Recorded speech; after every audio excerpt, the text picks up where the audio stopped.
I had a client one time, and she had this awakening one day.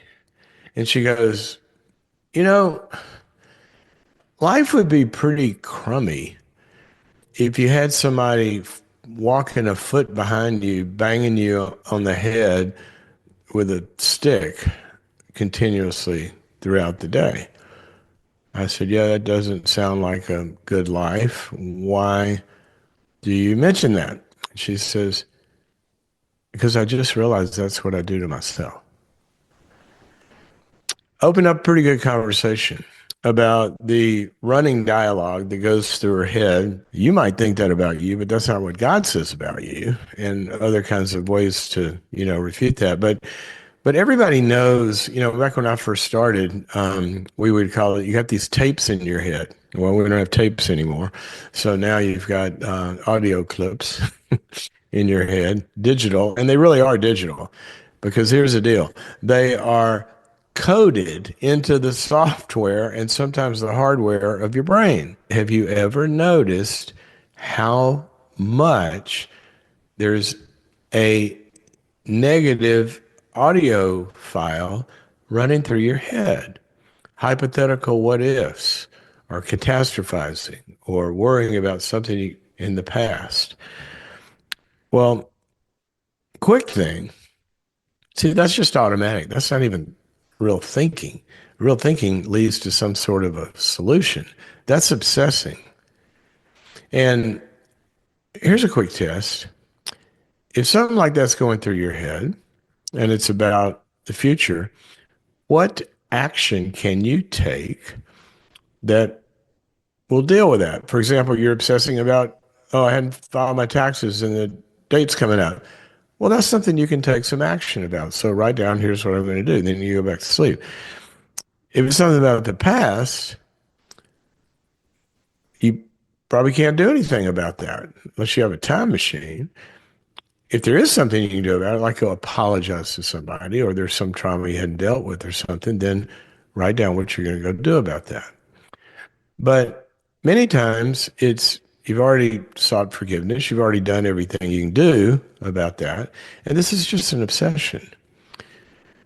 One of my favorite verses is where God says, after you're forgiven, their sins and lawlessness, I will remember no more. He doesn't wake up at night obsessing about what you did that was so bad. If he's forgiven it, it's out of sight, out of mind.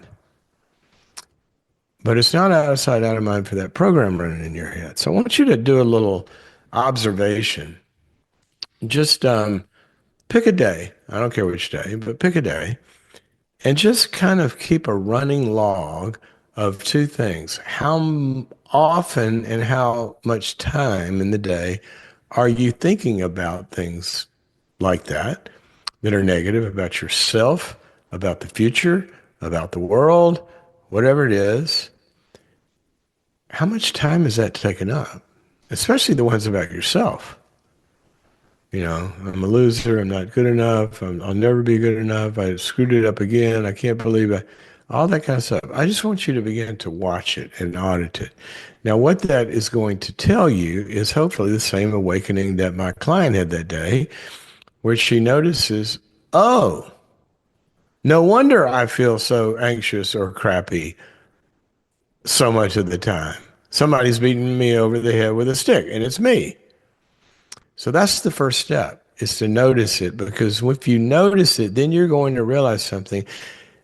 99% of the time, this has nothing to do with reality. It is a thought.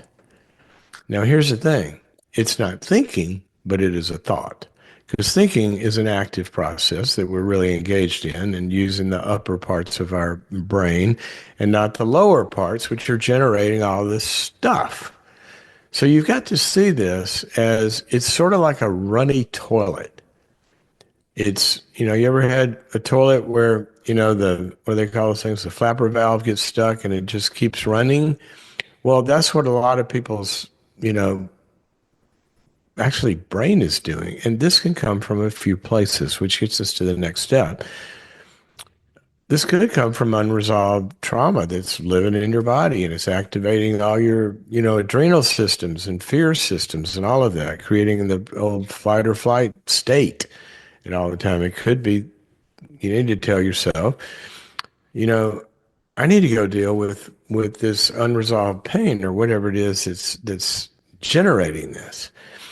It could be somebody else's voice that you don't really recognize it, but it's the same things that mom or dad or grandpa or grandma or siblings or bullies or other people have said to you that got internalized, and now those voices in your head, you haven't collected any rent from them, but they're living there rent free, and you're paying for it. So the second thing is to identify what unresolved relationship have I internalized and begin to deal with that.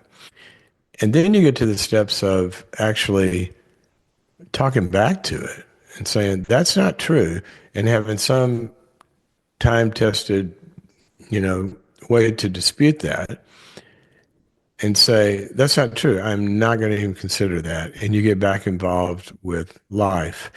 And this is, it's actually a muscle, really, metaphorically, or it's an analogy, I guess.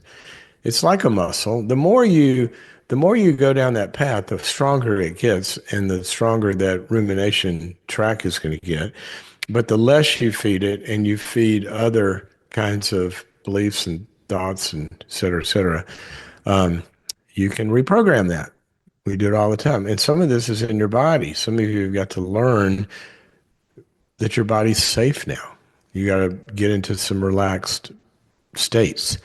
And a lot of different ways to do that. Today, I just want you to become aware of it. You may really be thinking that you're thinking about things.